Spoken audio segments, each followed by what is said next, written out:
This is not just a story. It's a painful reality some brides face. A reality filled with betrayal, heartbreak, and courage.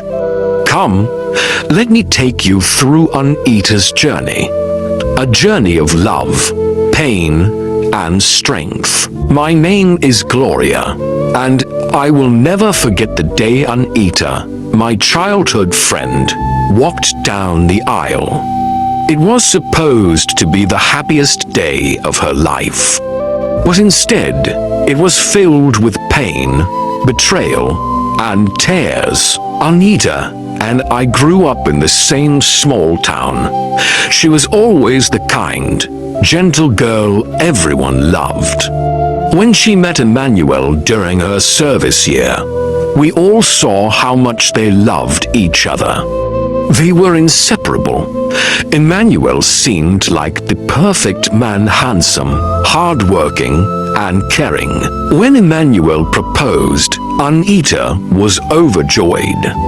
She called me immediately, her voice trembling with excitement. She said, "Gloria, he proposed. I'm getting married." I was so happy for her. We spent months preparing for the wedding.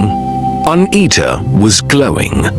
She had found her dream man, and her joy was like sunshine. I was her maid of honor, and I did everything I could to make sure the day was perfect. But a few days before the wedding, Anita's younger sister, Sarah, came to me, crying. She said she had seen Emmanuel with another woman in a hotel. At first, I didn't want to believe it. Emmanuel had always treated Anita so well, but Sarah was certain of what she saw. I struggled with whether to tell Anita, but in the end, I couldn't break her heart. I told Sarah not to say anything. After all, maybe it was just a misunderstanding. Maybe Emmanuel was innocent. The morning of the wedding was beautiful. Anita looked stunning in her white gown, her smile wide and bright. She hugged me tightly and said, "Gloria, thank you for being my sister, my friend, and everything. I can't wait to start my new life." But just before the ceremony began, Sarah came running to me again, breathless and shaking. "He's with her again," she cried. Right now, in the hotel down the street, my heart sank. I didn't know what to do. Everything was set. The guests were seated, the choir was singing, the photographers were ready. But Anita deserved the truth. I took Anita aside and told her everything. Her face went pale. Tears filled her eyes. I could see the pain in her heart. It was like her whole world had crashed in just one moment. But Anita wiped her tears and said, "Let's go. I want to see for myself." So we went. We walked into that hotel, still dressed in her wedding gown. People stared, but Anita didn't care. When we got to the room, the door was slightly open.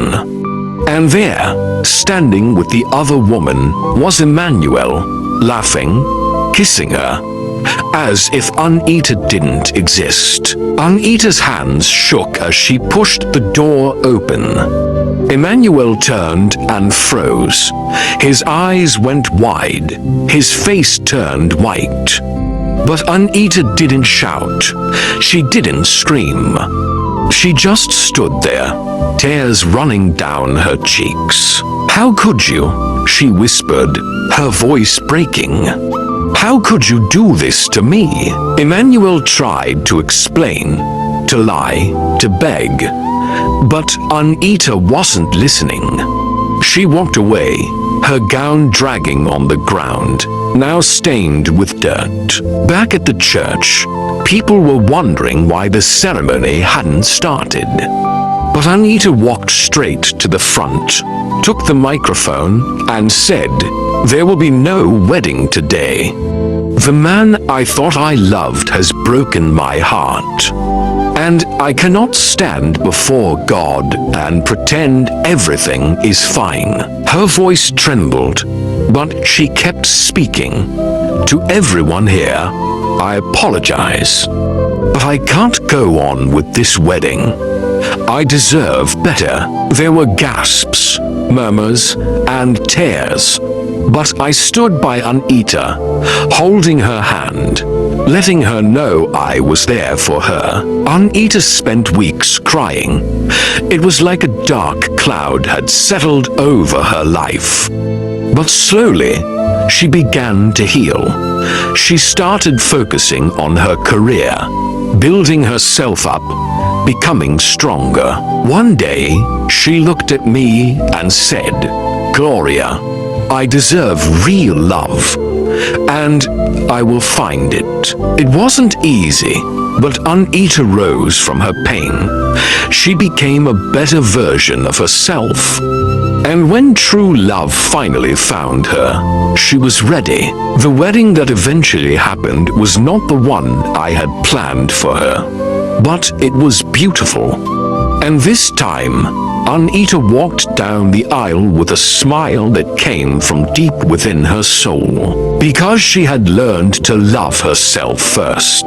Not all stories have a perfect beginning, but healing and true happiness are still possible. Anita found her strength and learned to love herself. And you can too.